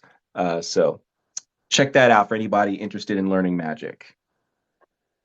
There you go. That was a good one. That was nice and organized. Well, yeah, I mean, I try to do it the way because I remember what it was like when I left the coven, and I was like, all right, I know witchcraft, but like I don't know grimoire tradition. Where do I start? I didn't know where to start. I didn't have anybody to say start with this book and then move on. I wish I had someone to do that, right? So I spent 2 years figuring it out. Luckily, I had the general occult background. I had the training in witchcraft from the coven, so I wasn't completely lost, but I still didn't know where to start. I didn't know who was legit. I didn't know, because the coven didn't want to talk about anything outside of like witchcraft. Now that I'm in a position where I can help people, I'd like to give people the way that I would have liked it, and that's a structured, step-by-step learning, and not just throwing you in the water and hope you can swim. So, it's funny too, because if someone was to go straight to the grimoire tradition, they're not going to find anything about opening third eye or energy manipulation, anything like that. The thing is that everything, all of the protocols within those grimoires, it's inlaid within them. The whole exactly. the fasting, the prayers over and over again, reciting psalms, the the incense, the stimuli that's within the ritual, building the energy, and so forth. The trance that you end up inducing a trance, and that is all within the grimoire, and that Exactly. pretty much shows all of the steps that you had. And you just really you took those apart, so it made it a little bit easier to focus on one thing at a time Yeah. without really just getting bombarded with all these Hebrew letters and Greek words and conjurations. Like, oh my God, I don't know if I'm ready to summon a demon. Like, Exactly. Exactly. And but it's funny that you mentioned that, because I used to talk about that on older live streams. I haven't mentioned it recently, but on older live streams where we would talk about Grimtrad in, like at length.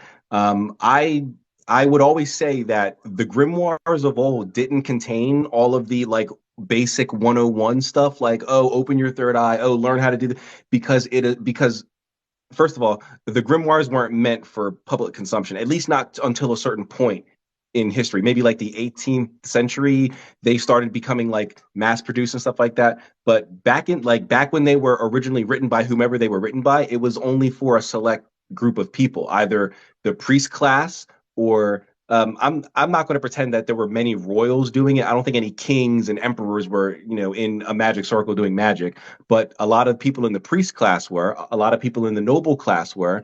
And it was small groups, right? It wasn't, there was no ancient Barnes and Noble that the average, citizen of Egypt could walk down to and grab, the Key of Solomon.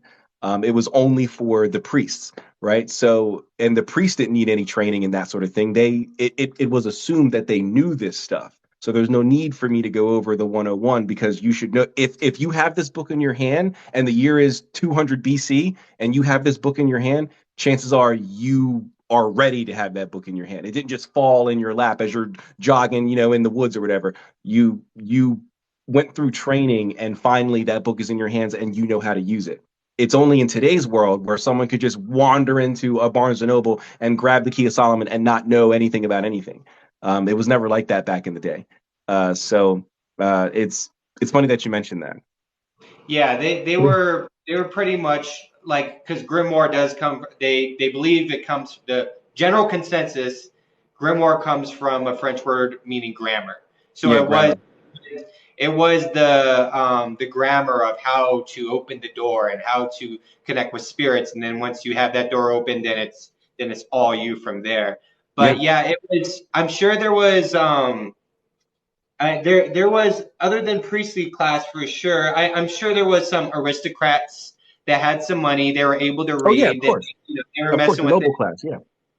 But yeah, it was mostly the priestly, the underground cleric. The Hmm. clerical underground is what the grimoire scholars like to call it. And you might think like, oh, where are these men of God? Like, why are they trying to summon spirits? Well, the thing was, back then, a lot of young men actually joined the what, I don't know, what would you call it, like the clerical school, like the school to become, part of the priesthood and so forth, because there was jobs Yeah. within that, and you had education. So not everyone was exactly looking to be a priest or so forth. It was just a good road to go, so you could get an education, learn how to read, and get paid well. And then you have like things like the Ars Notoria, and then the manuscripts that you find within the Lemmigan. And these young men were using these so they could get ahead in life. And so that's why you look at, like, most of the spells have to do with getting money, sex, winning races, foiling the plans of your rival, and so forth. How many spells are there for, like, make sure that your horse wins a race? Yeah. You know Let's what I not mean? let's not forget the famous how to make a woman dance completely in the nude.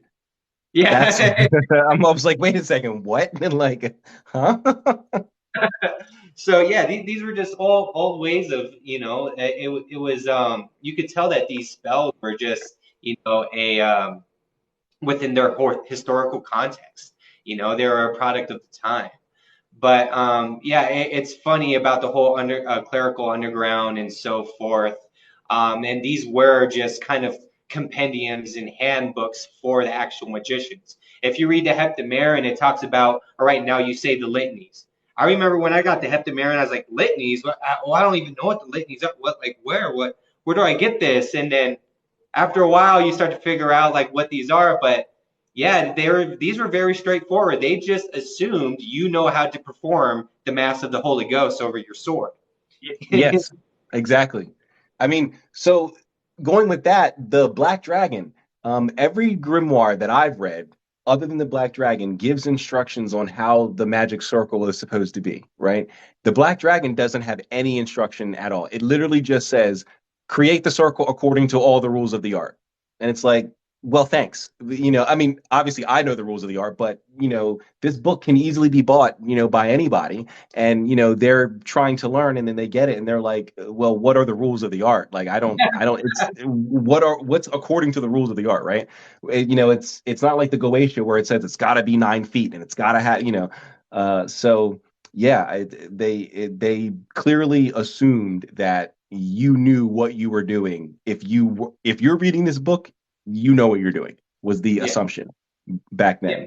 then. Even in, So even in the Goetia, it will tell you how to consecrate this or what to use here. But even then, there's like some things where it's like you got your cap, you got your linen robe, and it doesn't even say what to exactly do with all of the implements that you have. And it's one of those another like example of like you should know this already. You shouldn't be mhm, over here trying to summon Ballet or Paimon if you don't know what the hell is how to consecrate the damn sword. You know. exactly, exactly.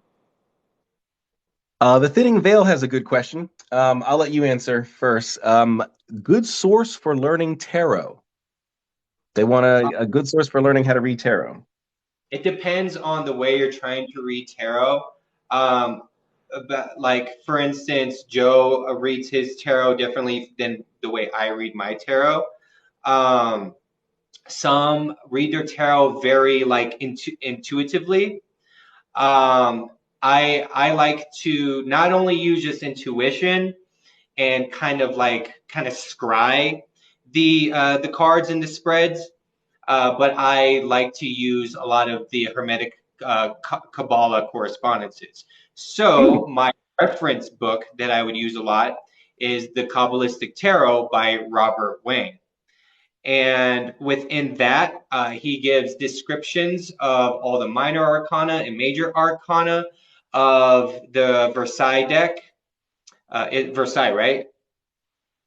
I think it's Versailles. Yeah. Um, The I old don't know. Italian. I know there's a Tele de Marseille. I'm not a. Yeah. I'm not. Yeah. Oh, Marseille. oh, that one. Marseille. Okay. So the Marseille deck, the Thoth deck, and the Rider Waite, and then the Rigardi Golden Dawn deck, which is Rigardi and Robert Wayne's deck. So it goes through all of those, gives descriptions of all of those. So like if you go to the major arcana section, it will talk about what Crowley was trying to inform the tarot reader with his symbolism, what Rider Waite was doing, what the Marseille was more simplistic and so forth. And then it correlates all of these cards with the tree of life and the paths that they're on. So when you have all of these different correspondences, like the magician is also the letter Bet, and also the planet of Mercury, and in between Hokmah and Keter, you have all of these different associations and correspondences to where you're just kind of unlocking these different revelations, and you're able to scribe pretty much what these are telling you, and your intuition is there, of course, but that is how I read it. So the material that you're going to refer to and resort to for your tarot reading really depends on what calls to you. The majority of people, though, they'll pull up a card and see what it tells them and see how they feel about it. And sometimes I don't even go by a little book that you have. which is a good guide, but not the end all. Yeah. Yep. Exactly. Well, if you're so for you, Quinn, and then also for the Thinning Veil, Quinn, if you're into the Kabbalistic take on tarot, you might be interested in a book called Tarot of the Bohemians, which does a Kabbalistic perspective on tarot. It connects a lot of the Yod He Vav He to different tarot, and and the Tetragrammaton and all that. It's a really good book if you want to approach it from like the Kabbalistic perspective. So you might be interested in that, and also Thinning Veil. That's a good book to start with. Also, uh, Way of the Tarot by Alejandro Janowski or something like that is a pretty good one. Josephine McCarthy's Tarot for the 21st Century is okay. I think there's a lot of room for improvement. Sorry, I love Josephine, but I feel like there's a lot of room for improvement. But it's a pretty good book. And the new Golden Dawn, yeah, the new Golden Dawn Ritual Tarot, I think it's called, is also a good book. I haven't read it in a long time, so forgive me on the name, but I think that's what it's called. That's a really good book on tarot too. So check those out. Thinning Veil. Check those out. And it might be good to start just reading them intuitively, going into the book, and just pulling all the cards and seeing how you feel about them. Some people will say to throw away the book. I say use the book to kind of give you a guide because Yes.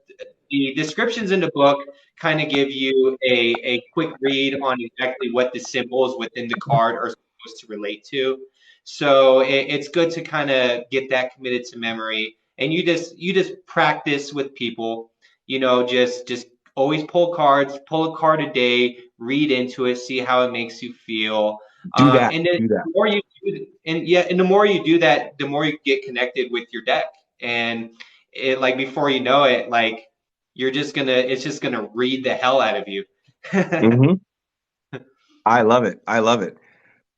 Project Ethos. Any good books on the planetary intelligences? Yes, and it's actually quite affordable. Actually, David Rankine from Hadean Press has a nice little book in their Guides of the Underworld series called "Conjuring the Planetary Intelligences." Check that out. It's from Hadean Press by David Rankine. I think you will like it. Project Ethos. Hello, does your friend have any knowledge on sorcery and some examples of sorcery? This is from the official Matthew Mall. He wants to know if you have any knowledge on sorcery. Sorcery, Matthew, is basically just magic without the use of any external spirits. A sorcerer, or at least, maybe I should say it this way. If needed, they can call on spirits, but they generally prefer to, if they are going to use spirits, it's servitors or egregores rather than an angel or a demon. They prefer to do their magic through their own energy and through their own abilities rather than calling on an external source. I mean, any spell that you do without the aid of a spirit would be sorcery. But I mean, Quinn, if you have a different opinion, please offer it, because he was asking you. These terms just get, they do get a little ambiguous, Mhm. so I can't say that Joe's wrong about that, because it's like, yeah, no, it makes sense to a certain extent. My understanding of it is sorcery comes from just any type of baneful magic, someone working baneful magic. Okay. Be with spirits or not. Then at the same time, my model of magic that I subscribe to is very much spirit driven. So in my view, I can't get anywhere without some type of agency of the spirits.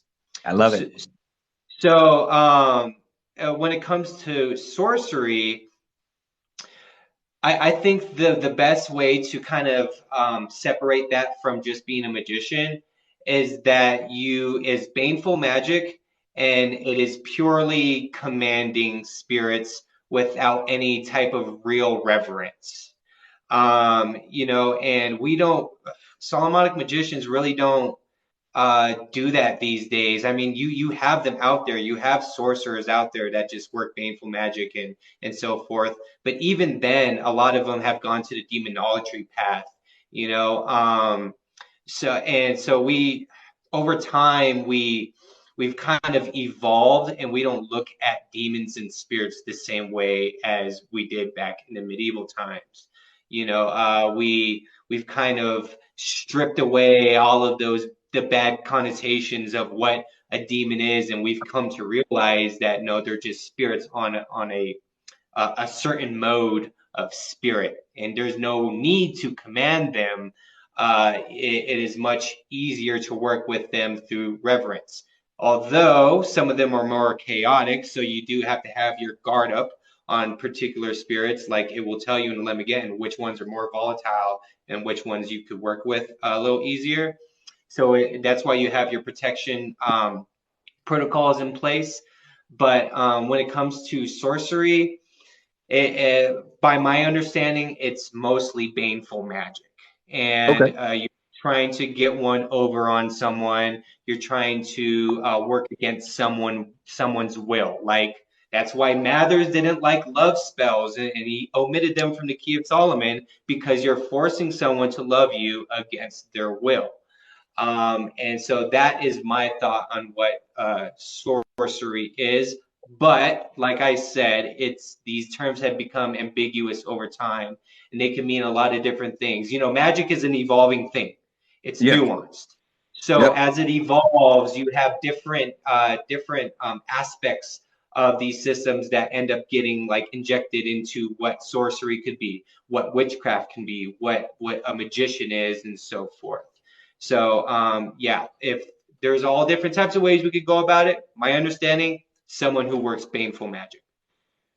It's interesting that you say it like that because technically, the way you describe it would be closer to the classical view of sorcery.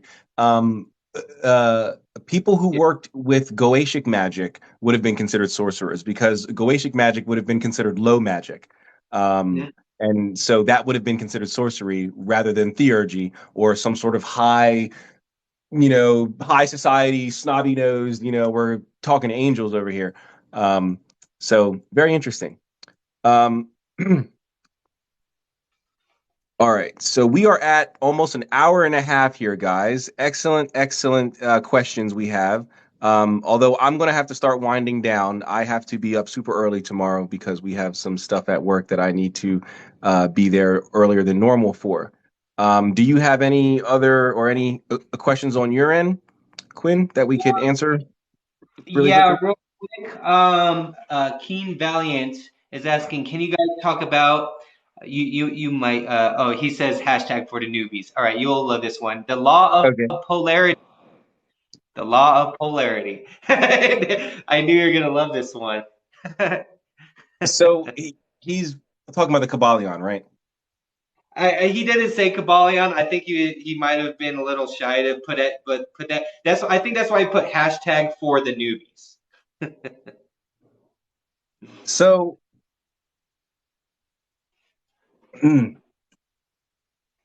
I don't want to say that the law of polarity is not like real, but it's not hermetic. Number one, we mm, I don't want to word this without being mean and rude to the New Agers. Um,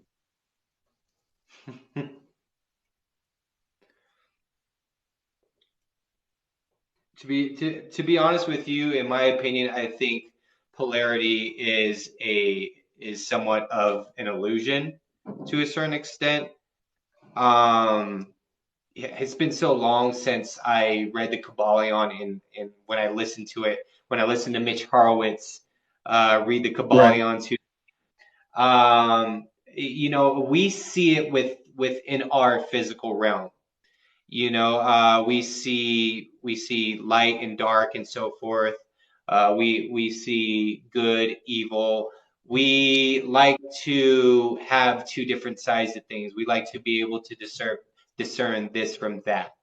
But in the end, like you were saying earlier, how there can't be evil without good.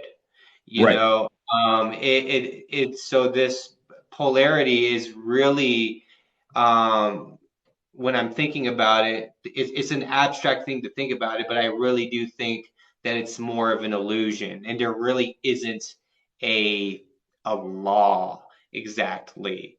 Like for instance, I don't know about in Hermeticism, but like in Hermetic Kabbalah, it's everything. I know you've talked about the monad before. Everything, it kind of emanates from one. you Yep. know and so like in the tree of life, as I was talking about earlier, you have the pillar of severity and the pillar of mercy, and those both are coming emanations from Keter, which is the one. Mm. uh and then of course before Keter there's Ein Sof, Ein Sof, Ein Sof, and then Ein, but which pretty much means like nothingness and so forth. Hmm. uh The great nothing.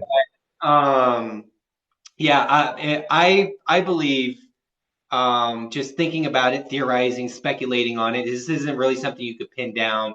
That is just a way for us to systemize things and to be able to discern one from the other and so forth. Yeah. I don't, it's hard to say that it's an actual law, you know. It's just one of those things. Yeah, it's definitely not hermetic. I'm really trying to figure out how I want to word this. So I'm not saying that there isn't like duality or that there isn't like, opposites and things like that. But hmm, um, I don't know how I want to word this. I'm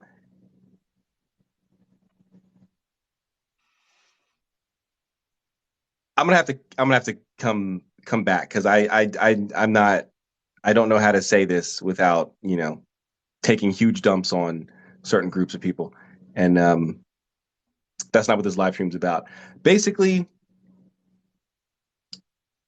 obviously, duality is, there's masculine, feminine, but even see, this is why it's because even that's not re. I need time. I'm gonna have to come back to you on that, so that way I can better articulate what I want to say rather than just you know spit out the first thing that comes to my mind. It's very nuanced. So there obviously is polarity in the sense of masculine, feminine, up, down, left, right, good, evil, things like that. But that all comes from the one. That all comes from one source, and that source is with himself, by himself, and in himself. So he's not separate from himself. So therefore, there really is no polarity. Um, that's a rough way of what I want to say, but there's a way to refine it, and I need time for that. So that's a really good question, but I need time to refine that. I don't like what I just said. It needs to be mystical rebelified. So Here's a quick one. Here's a quick one before you totally wind down. And yeah, this is a good. If voodoo is gate kept, shouldn't the Abrahamic occult, Solomon, and etc. be as well? God damn it. Um, so wait, if voodoo is gate kept, should the Solomonic practices be gate kept as well? And Abrahamic and occult and so forth. Um, So voodoo is only gate kept because it requires licentia because of who the spirits are and their natures. A lot of spirits within the ATRs and the ADRs are considered hot, not sexy, but hot as in they're easy to anger and slow to cool down. So you definitely need permission to to deal with these beings. It's not because they want to be mean and keep you out, but there's reasons for it. Um, I I don't know. I feel like a lot of occultism is gate kept for the fact that the information isn't like readily available, even though it is. If you know where to go look, um, I feel like in a lot of ways it is gate kept. Um, not everything requires initiation, certainly, but you're not going to just be able to contact the Archangel Michael, you're going to have to go through the pre-approved steps to get to him, or any other angelic being or elemental being or demonic being or whatever. So in a way, there still is gatekeeping, but the gatekeeping comes in the form of you needing to do work rather than you needing to get permission from, another human to, say that you can work with these spirits. That's probably how I would answer that. I think what they're trying to get at is they're trying not to say that why should voodoo be closed if these practices aren't closed. And you pretty much hit it on the head right at the beginning when you were talking about the initiatory process, because I don't know a lot about ATRs, but I do know when it comes to like Lukume and Palo and Candomblé and the Espiritismo religions, that a lot of it has to do with receiving spirits from elder. And so it has a lot to do with initiation. Not exactly everything to do with culture. There are of course, traditions that are only familial within the family and so forth. And then of course, like with community and things like that, you're going, like if you go to Haiti, most likely you're going to have a patron of a particular community, I'm sure. But like for instance, there is like he was talking about Eric Purdue, the translator of the newer 3 books of occult philosophy. He is initiated into Lukume, and he's a white guy. I was unaware of that. Yeah, he is initiated into Lukume, and he just did a podcast not long ago on What Magic Is This with another practitioner. And they talk about Lukume and Santeria and a little bit of Palo and so forth. Very interesting. Yes, but Solomonic magic is very general, so even though like by today's standards, you could argue that it's closed by today's standards, but it's not. What it began, what Solomonic magic began in, was it came from Alexandria, and a lot of its techniques were found in Greco-Egyptian rites and like the Greek magical papyri and so forth. You're going to find a lot of these techniques in ancient Greek magic. You're going to find a lot of it stemming from, like I said, Greco-Egypt, Ptolemaic Egypt, and so forth. And from Alexandria, it went to the Byzantine Empire, where it got a lot of its Christian flavor, and that's where you got the Solomonike. That's where you had the Hygromantia. And then through more Muslim conquest, these manuscripts and this system ended up moving to Europe, and then that's where you ended up getting the Key of Solomon and so forth. So that through all this transmission, you really kind of lose a lot of any right to say it should be closed. But for instance, if you look at something like hoodoo, which is a huge point of contention right now, you will have a lot of people saying it's closed, and then a lot of other practitioners saying it's not. Right. But I feel like that is kind of up to, it's kind of one of those things. It's like it's up to the person and up to if they want to believe it's closed, then that's their right. And that's because it is much closer to the diaspora. We're not talking about, Greco-Egypt. We're talking about something that wasn't not too far off, so it's a little bit more of a touchy subject when we're talking about voodoo and hoodoo and other ATRs. That's their right to say if it's closed. It's another person's right who is part of that tradition for them to have the opinion that it's not. So why is voodoo closed? Because of initiatory rites, and then it goes deeper into the whole appropriation thing, which I will confess a lot of people have that a little confused, like what appropriation is. Mm-hmm. But it is such a touchy subject that, like me not being of that culture, I really don't touch on that. Right. I keep my hands off of that, and it's like, you know what, you have a lot of I mostly see men who practice hoodoo that are saying like, oh, it's not closed, and then mostly women who are saying, oh, it's closed. And that's kind of, Interesting little tidbit. Huh. yeah, and I've noticed that, and it's been something I was like, huh, I wonder what that is. I wonder why. Yeah. But to answer that person's question, it has to do closed traditions have to do with initiatory rites more than it exactly has to do with culture. A culture does play parts here and there, but a lot of it has to do with the fact that you are getting spirits from elders. When in the Solomonic tradition, you're just going for it. You're Yep. calling spirits. Exactly. Where'd the background go? It fell, bro. Damn Chinese stickies didn't stick. It's crazy. All right, I'm going to answer one more question here. But before I answer that question, Brother Hummingbird says Golden Dawn was closed. Then it had to be explained why Crowley fell down the stairs. Yeah. Yates knocked him out. But It was until the Horos trial, really. yeah. But the question I want to answer, and I'd like to know your answer on this, the Psychic Witch. But yes, a Psychic Witch, Louis, by Matt Arens, Psychic Witch. Under Surveillance asks, have you ever made a servitor, referring to chaos magic? Yes, I have. I have my servitor right here. I won't show you his sigil, but I'll show you his house. He lives in a coffin. And then this is him within the coffin. But his sigil is resting inside, so I can't show you the sigil, but this is him. And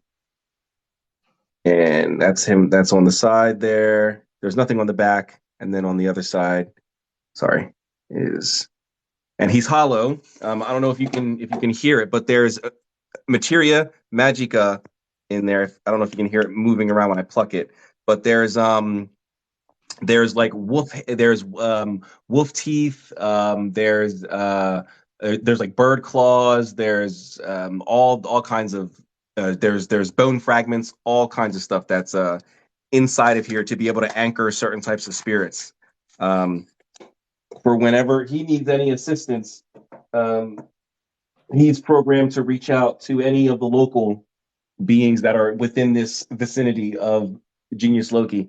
And the person who I had make it for me, I had him not only make space for the servitor that's going to be in there, but also look kind of like what I was talking about earlier, the goblin chappie, which is used to corral goblins to like bring them all together so you can work with them. I had him do sort of a twist on that for general nature spirits. So with inside of there is a chappie as well as the base for I was about to say his name, but my servitor. So yes, I have worked with servitors. Quinn, have you? Servitors, by the way, I understand a servitor is a bit of a newer chaos magic term. Mhm. Um, but what I would relate it to is like a familiar or Kind of. a tutelary spirit or so Yeah, forth. kind of. Um, Servitor, I think you kind of generate your own. Yes. Yep. Um, but so no, I haven't worked with that. My model of magic, my style of magic that's not really incorporated into it. Not saying that I'm against it or anything. It's just not what Yeah. I've been doing. Um, but I do. It's funny because you're talking about that, and you have little tiny materia magica in there. Mhm. I I just made a list of things that I'm going to put into my brass vessel for my next evocation that are corresponding with the associations of the spirit that I am evoking.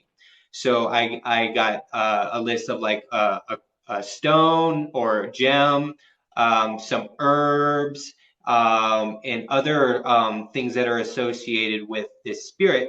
And I'm going to put it into this vessel, and with my petition, I am going to ask it to anchor itself to this vessel, make it its home. It's nice and comfortable. It has some offerings in here. If you carry out my petition, you will receive more offerings within a particular window inside of this vessel.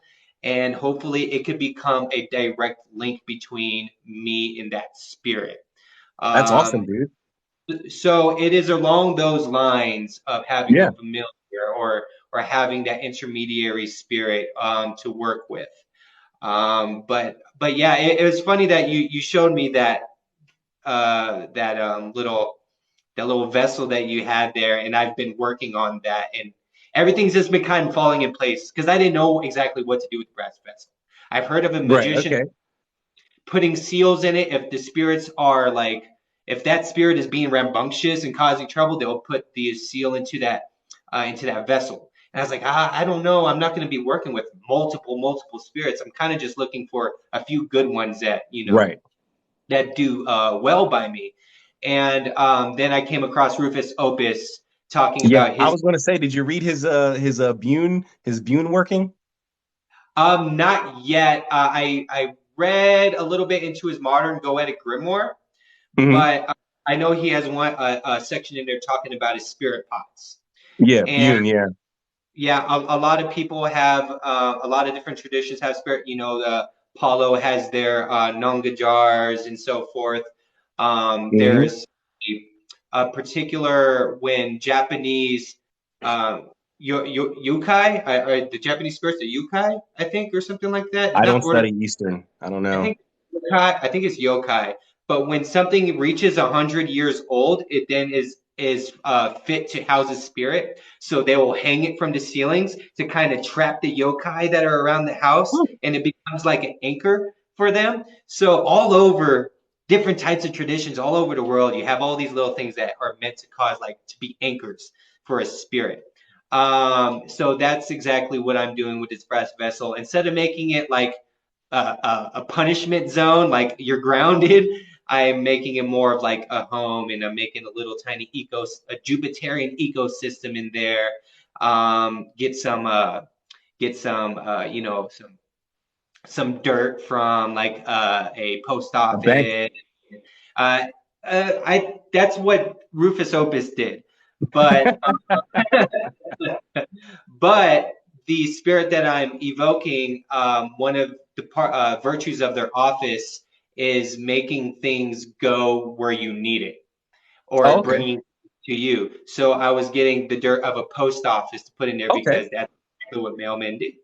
Go So to go to your local Amazon office and get their dirt because Amazon will get it to you next day shipping. So, yeah, that's a good idea. I'm gonna have to look for one around here.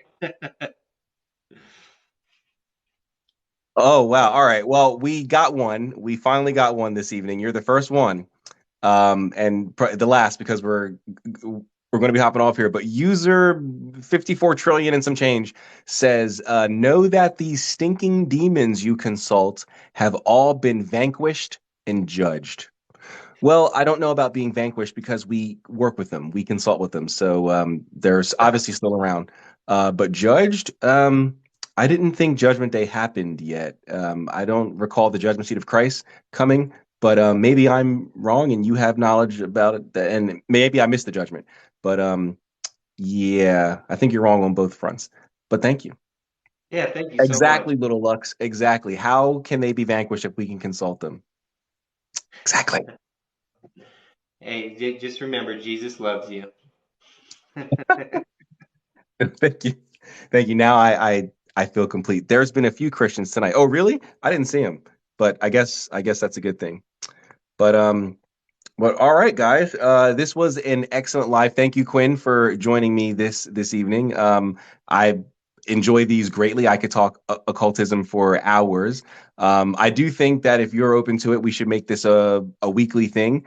I think that the audience gets a lot out of this, and of course, us just bouncing ideas off of each other from different perspectives is always good for our learning and our growth.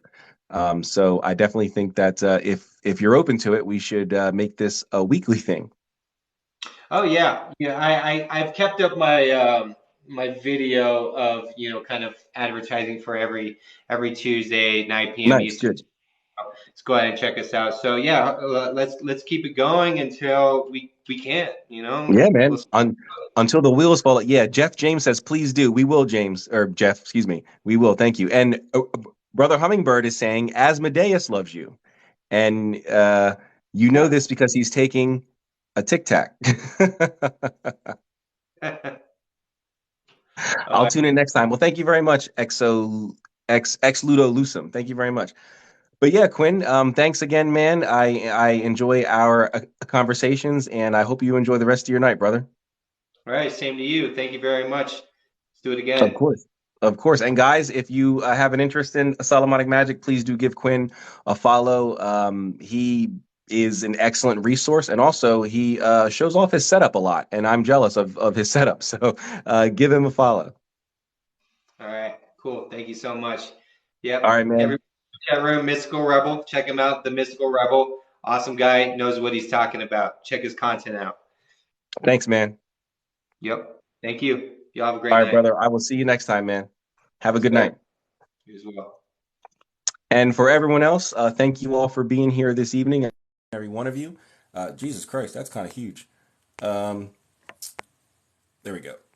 There we go. We'll just do it like that. I truly appreciate each and every one of you for being here this evening. Some great questions. Thanks, guys. Fun. You're welcome. You're welcome. You're welcome. Thank you for being here, everybody. Thank you for being here. Louis, my man. Glad that you were in here, brother. Glad that you were in here.